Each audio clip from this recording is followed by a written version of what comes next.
into the flames. Entaro Adun, Executor. Your defense of Antioch has restored my faith in the Templar caste. I admit that Tassadar's desertion had shaken my faith. Indeed, Aldaris. I would hope that the Judicator would put more faith in their Templar brethren. Tassadar, where have you Be been? silent, Judicator. There is no time to waste, and I have much to tell you. As you know, the Zerg vanished after the fall of the Terran world of Tarsonis. And though the Conclave bid me return home, I was compelled to remain. A powerful psionic call drew my attention to a remote barren world named Char. Apparently the call was answered by others as well. For upon Char, I encountered those who were once our brethren, the Dark Templar. Consorting with the Fallen Ones is heresy. Enough! Hear me, Executor, for I have learned much from the Dark Templar Prelate, Zeratul. The Overmind controls its minions through agents called Cerebrates. Strike down the Cerebrates, and the swarms will surely fall. Executor, Tassadar may be right. If you can keep the Zerg occupied, my force may be able to penetrate their perimeter and slay the abomination. I pray we can trust you, Tassadar. Already I can sense the taint of the Fallen One's influence on your mind. You must return to Ire at once. My concern is for the safety of Ire, not the judgments of the Conclave. I will return when the time is right.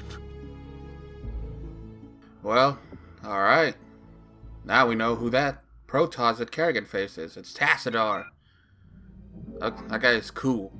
He's also pretty cool. He's, in this game he becomes the first High Templar you use that has an actual attack.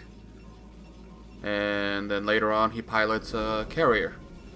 So yeah, in this mission, as you can see, we gotta wait 14 minutes for Fenix to get into position so we can use a unit we've seen and faced before. That makes this mission kind of easy. But by that point we kind of take over the map. So yeah, when you start, you want these zealots to kill those hidden Zerglings. Otherwise, they're gonna go for your mineral line in like a couple of minutes or something like that. They'll surprise you. You'll be in the middle of the building, and then boom, Zerglings. Nothing much to do here. 13 minutes to wait for Fenix, so we'll just start building gateways and upgrading our units. The only thing we can do right now is just build a forge for photon cannons and ground upgrades, and build a cybernetics core for range upgrade for dragoons. Build a photon cannon here and there, and really that's it. If you're thinking, why does your Nexus look like that? That pre-order. Just like the Golden Command Center in the Char hatchery. That's a little bonus they gave for pre-ordering. Not supposed to pre-order. Or maybe you are. I don't know.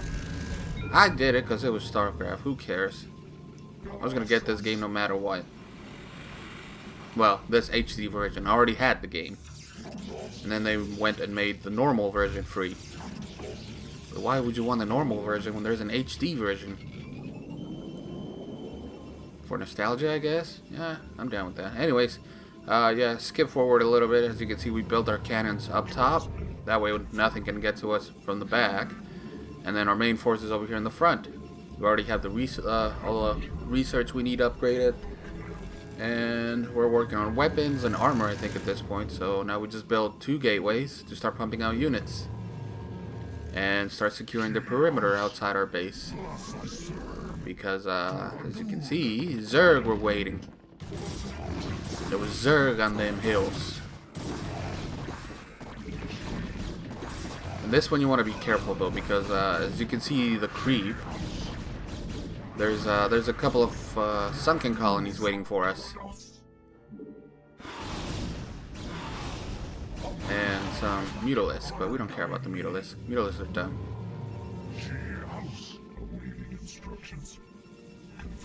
I actually don't know when we face a Terran in this campaign. I think this campaign is probably nothing but Protoss versus Zerg, and I know there's some missions where it's Protoss versus Protoss. But I'm trying to remember if we ever face a Terran. Oh, well, it doesn't matter. Yeah, here, in case you were curious, there's nothing here. But in this little area of the map, if this mission for some reason takes you that long, I know it did when I was playing it in the early days, when I was just a young kid who was just like, hey, I'm just gonna build a huge force, even though I don't need it. You can expand down there, down to the bottom left. I'll reveal it in a little bit. Yeah, to this area where we're gonna walk our Dragoon. You go up this ramp, and boom, mineral expansion. But you might have to clear it with something more than a Dragoon, because at this point, even with the +1 weapons, it's not gonna do anything. And if you go here to the right, you're gonna get attacked by sunken colonies that are protecting the Cerebrate. And we can't get those. Well, we can, but yeah. So that out of the way. Let's move in and start clearing the way so we can use Fenix's force when they come in 64 seconds. Or well, 60 seconds.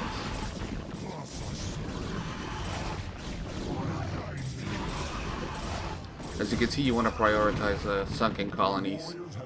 Units, and yeah, they do damage, but the sunken colonies are more annoying and they're tougher.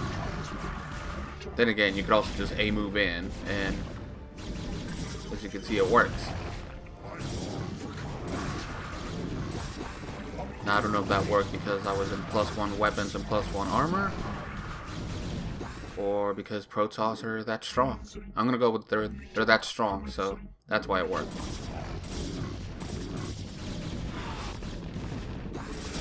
Executor, we are in position. I await your orders. The warriors have engaged the enemy. Alright, Fenix came through with the backup. Obviously, we don't need and that's the special unit, by the way, Reavers. Remember how they were a pain when we were playing Zerg? I don't think we ever faced them as Terran. But yeah, now we get to use it on them.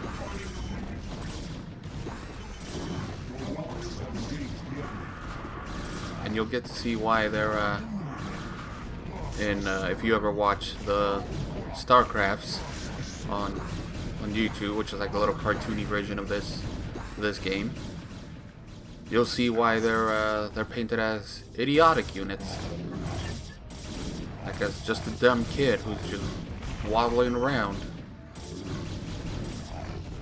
Because while being super slow in speed, by the way, not that type of slow. Well, I guess they kind of are that stupid too, because when you move them in the AI, it tends to glitch everywhere. Like, look, this one we're building, and this one I'm gonna tell it, here, attack this the sunken colony. And you might be thinking, oh, it should be there, right? Right? No, it went behind the mineral line for some reason. It's like, no, get over here, kill this. There we go. I think it takes, what, 4 shots? Yeah, 4 shots to kill a sunken colony with a single Reaver. And here, I was the one being done, because instead of using all 3 of them to hurry this up, I just started clearing the first line of defense with 1 Reaver. I had the minerals to spend, so why not? But if I would have done it with all 3 of them, I think by now we would have been at the Cerebrate. But I was actually kind of excited to use this unit. Fun fact for you Zerg players, or well, I guess for everybody, not just Zerg. Your queens, they don't hurt this because it's apparently a mechanical unit. However, and by hit this I mean the spawn a broodling thing, which kills most units. But this one, it doesn't kill it because it's a full-on mechanical unit, right? You think, alright, well, that kind of makes sense. But then how does it make sense that it can hit a siege tank and blow it up? It's also a mechanical unit. Is it just because there's a guy inside? How does it get through the armor then? See, that doesn't make any sense. That, I think, is just a Classic Blizzard being all like, oh, the bugs always kill the humans. No. Never again. Oh yeah, and this is the first time we get to see a Cerebrate. It's disgusting. It looks like I don't know what it looks like. All I know is I don't like it. So we gotta kill it.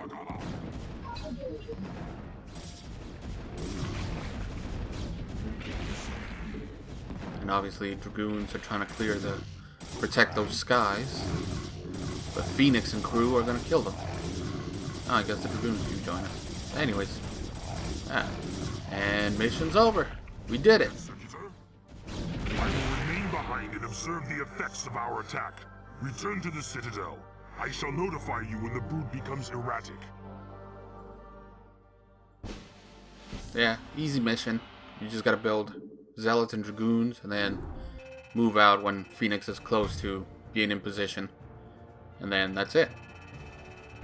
With Reavers, it's especially, even if you don't move in to help Fenix, like the Reavers will take everything out. So yeah, on to mission 3.